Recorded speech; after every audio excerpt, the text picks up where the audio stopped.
ಹಾಸನದ ಆಲೂರು ತಾಲೂಕಿನ ಹೊನ್ನೇನಹಳ್ಳಿಯಲ್ಲಿ ಬೃಹತ್ ಗಾತ್ರದ ನಾಗರಹಾವು ಪ್ರತ್ಯಕ್ಷ ಆಗಿದೆ. ಅದು ಕೂಡ ಶಾಲೆಯ ಕ್ರೀಡಾ ಕೊಠಡಿಯಲ್ಲಿ ಈ ನಾಗರಹಾವು ಪ್ರತ್ಯಕ್ಷ ಆಗಿದೆ. ವಿದ್ಯಾರ್ಥಿಗಳು, ಶಿಕ್ಷಕರು ಎಲ್ಲರೂ ಕೂಡ ಕೆಲ ಕಾಲ ಆತಂಕಗೊಂಡಿದ್ರು. ಸ್ನೇಕ್ ಬಾಬು ಆನಂತರ ಶಾಲೆಗೆ ಆಗಮಿಸಿದ್ದಾರೆ. ನಾಗರಹಾವನ್ನ ಸೆರೆ ಹಿಡಿದಿದ್ದಾರೆ. ಶಿಕ್ಷಕರ ಸಮಯ ಪ್ರಜ್ಞೆಯಿಂದ ಬಹಳ ದೊಡ್ಡ ಅನಾಹುತ ತಪ್ಪಿದೆ ಅಂತ ಹೇಳಲಾಗ್ತಾ ಇದೆ.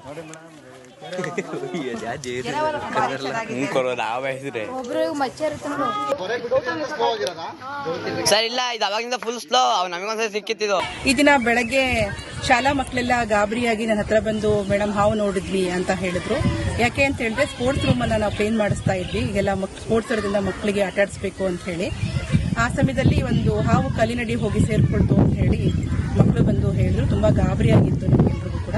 ತಕ್ಷಣ ನಾವು ಸ್ನೇಕ್ ಬಾಬು ಅವರಿಗೆ ನಾನು ಕಾಲ್ ಮಾಡಿದೆ. ಬಾಬಣ್ಣ ಯಾಕೆ ಅಂತ ಹೇಳಿದ್ರೆ ನನಗೆ ತುಂಬಾ ಪರಿಚಿತರು, ಆಪ್ತರು. ಆ ಸೇವಾ ಕೆಲಸವನ್ನ ನಾನು ತುಂಬಾ ನೋಡಿದ್ದೇನೆ. ನಾನು ಸರ್ಕಾರಿ ಪದವಿ ಪೂರ್ವ ಕಾಲೇಜು ಅಂದ್ರೆ GJC ಆಲೂರಿನಲ್ಲಿ ಕೆಲಸ ಮಾಡ್ತಿದ್ದಾಗಲೂ ಕೂಡ ಸಾಕಷ್ಟು ಬಾರಿ ಬಾಬಣ್ಣ ಅವರು ಬಂದು ಹಾವನ್ನ ಹಿಡಿದು ಫಾರೆಸ್ಟ್ಗೆ ಕಳಿಸಿರುವಂತ ಸಾಕಷ್ಟು ಉದಾಹರಣೆಗಳಿಗೆ ನಾನು ಸಾಕ್ಷಿಯಾಗಿದ್ದೇನೆ. ಹಾಗಾಗಿ ಬಾಬಣ್ಣಂಗೆ ಫೋನ್ ಮಾಡಿದ ತಕ್ಷಣ ಬಾಬಣ್ಣ ನನಗೆ ತುಂಬಾ ಚೆನ್ನಾಗಿ ರೆಸ್ಪಾಂಡ್ ಮಾಡಿದ್ರು. ತಕ್ಷಣ ಬರ್ತೀನಿ ಮೇಡಮ್ ಅಂತ ಹೇಳಿದ್ರು. ಆಲೂರಿಯಲ್ಲಿ ಹೊನ್ನೇನಹಳ್ಳಿ ಕುಡಿಗೆಯಲ್ಲಿ ತುಂಬಾ ದೂರ ಇತ್ತು.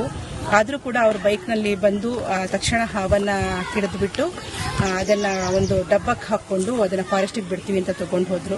ಈ ದಿನ ಬೆಳಗ್ಗೆ ಶಾಲಾ ಮಕ್ಕಳೆಲ್ಲ ಗಾಬರಿಯಾಗಿ ನನ್ನ ಹತ್ರ ಬಂದು ಮೇಡಮ್ ಹಾವು ನೋಡಿದ್ವಿ ಅಂತ ಹೇಳಿದ್ರು. ಯಾಕೆ ಅಂತ ಹೇಳಿದ್ರೆ